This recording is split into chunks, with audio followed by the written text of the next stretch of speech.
Okay, you guys, I'm not gonna lie, I'm super nervous because I'm getting ready to cut a perfectly good Ford Bronco in half. Do we know what we're doing? I mean, I'm hoping we do. We've done similar things, but not really. Not cut a car in half and lengthened it. So, I'm excited. I'm nervous. I gotta make the first cut. It's time.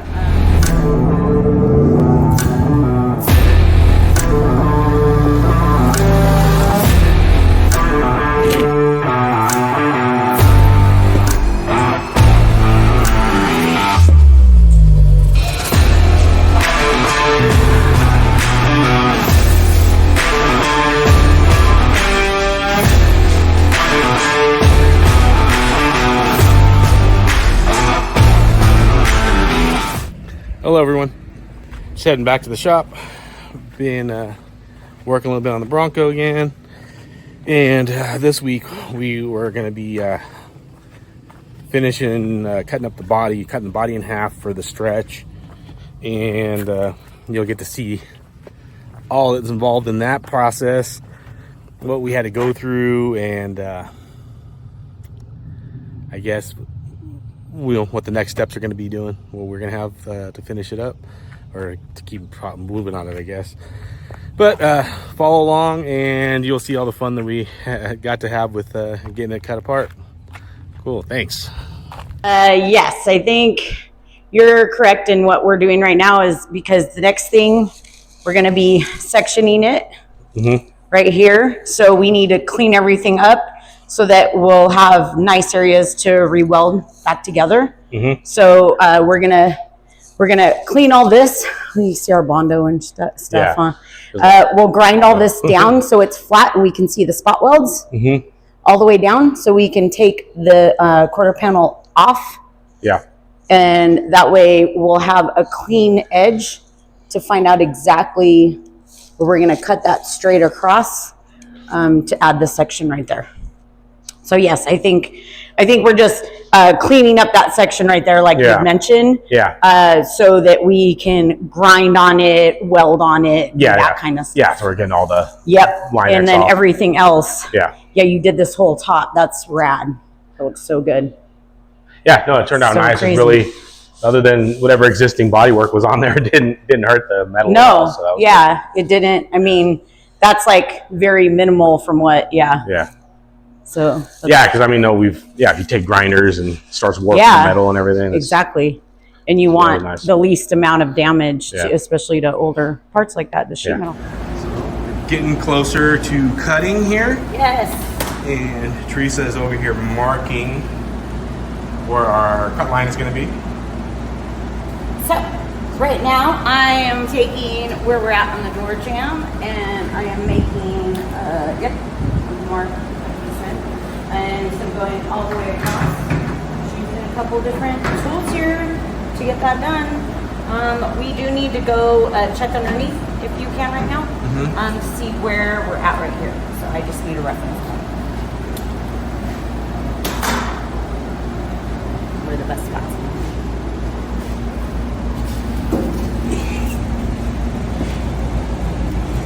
So I know there's a reinforcement in here. The reinforcement, yes. So the reinforcement is in front of that. Okay. There's no reinforcement behind it. What about right here, literally on, like in the center of this? It's basically about, I'm gonna say it's a cut line in the center. Here's about a half inch. The reinforcement is about a half inch in front of that hole. Perfect. So I will literally go to the center of this. I'll show you up here. Yeah, I will. I'm just trying to get a picture down here real quick. So we're going to be cutting pretty much right along that line, right behind that reinforcement. Sure, everything. Okay. I do from the top, please. Okay. So this was the center line of the hole that we were talking about right now. You can see the reinforcement because these are where the spot welds are on the reinforcement below. So we are going to, and then this is where the sheet metal overlaps for the bed. So we're going to cut it straight across here and then go straight across. What were you mentioning about here? You were saying it's just this panel and this panel come together right here. Yep. So there's a pinch weld That underneath makes right here. sense. So that's only part. Going back. Otherwise, it's flat all the way across, except for that one little channel that goes all the way across. Okay. So we are going to do a straight cut line. We'll have something that comes up here. So it is going to be a little like, I guess, a little 90 divot right there. But then we'll go straight across the other side to meet that. So we have a nice even edge to start with. Theresa, the master of pulling tape lines, is pulling some tape lines. So we have a nice straight edge.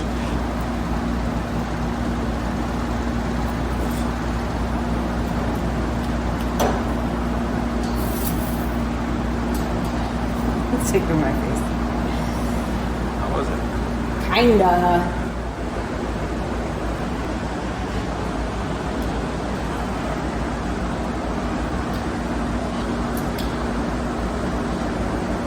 Is there a black pen right there too?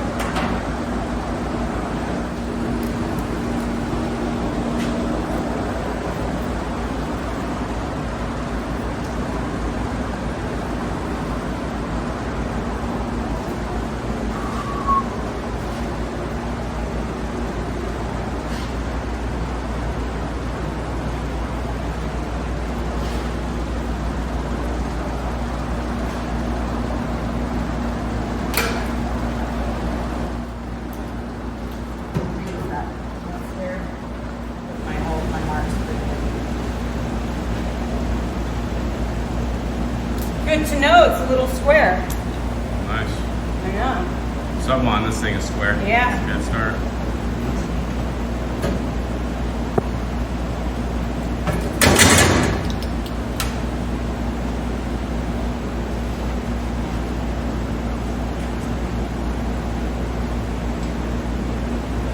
Backside right there a little bit, so this just might be a little funky right here.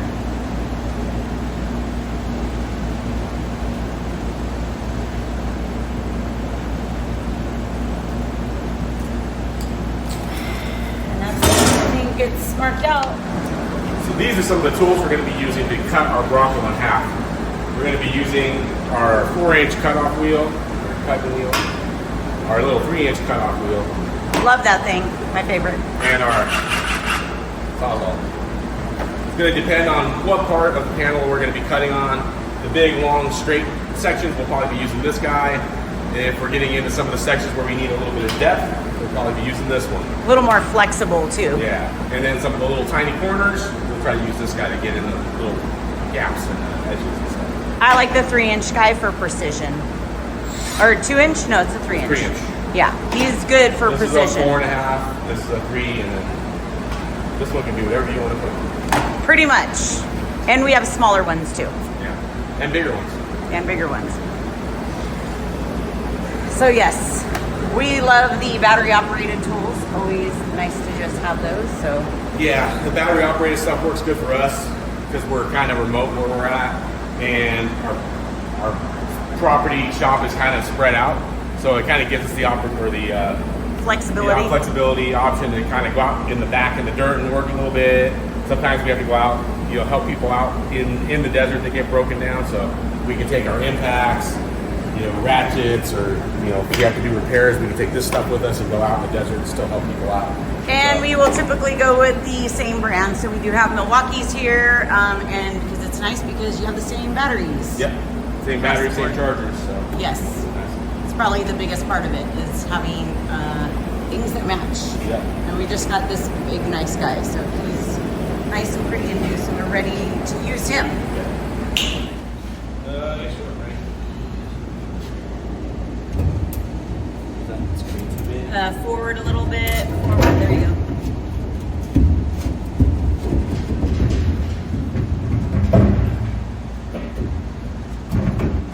Okay, you guys, I'm not gonna lie, I'm super nervous because I'm getting ready to cut a perfectly good Ford Bronco in half. Do we know what we're doing? I mean, I'm hoping we do. We've done similar things, but not really. Not cut a car in half and lengthened it. So I'm excited. I'm nervous. I got to make the first cut. It's time. We'll show you, we'll kind of go through what we're doing exactly, but you know, I always tell people it's going to look kind of like an extra cab Ranger. So we're going to have the cab.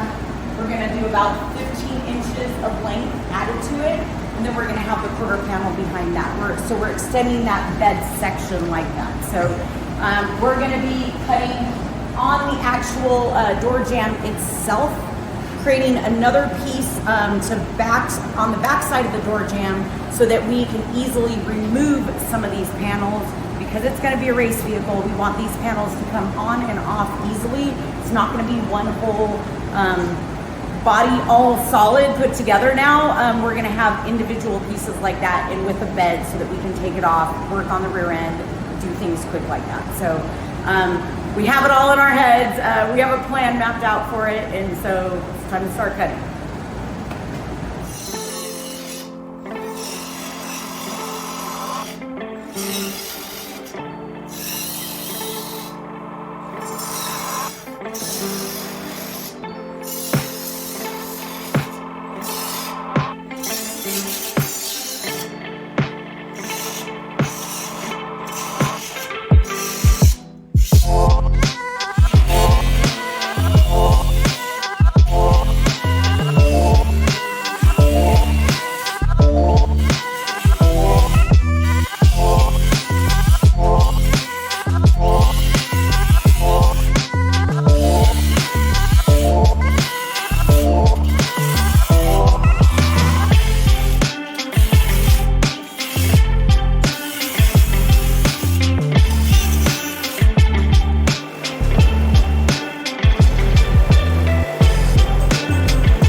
Let it sit for a second. Whew. It just has those. Yeah, I love the Sawzall for what it lacks in speed, it makes up for with noise. Right? You can tell the pinch welds right there. So I'm literally right at the end there. So. That. Nice. Holding loose right there. Okay. It's looking good. She's not gonna lie, she's looking good. It's all good. None of it was caught on video, right? No. Do you want to do it again? You have Say to. hi. Say hi. Say hi. Say hi. You're sleeping. I'm saying hi to the dogs real quick and then I'll come back to you.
Okay, you guys, you just watched us cut our Bronco in half.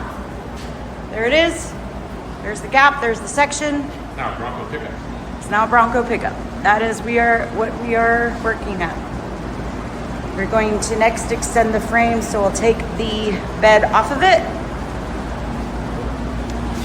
We are going to cap the back side of the jam right here. So we already made some templates for that. And obviously you see we have structure for it, so it stays in shape. And, whew! Anything else you have to add, Jason? No. I'm just looking at it. I'm real happy with where the cut was. But now we're going to cut the frame basically right behind these body mounts. So I think we were right on our measurements. I like where you, Slice it right there, extend the frame back. So that's what we noticed. He said there was a lot of inner structure there from the sheet metal into there. So I had done the outsides, but then there was a lot of that. So that's kind of nice that was all there. So we can weld a piece onto that to finish both those sections up. And then we are inserting a section into the middle. Woo! About that much. And that's a wrap for today. I'm worn out.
So you can see this is where we're at now on the Bronco.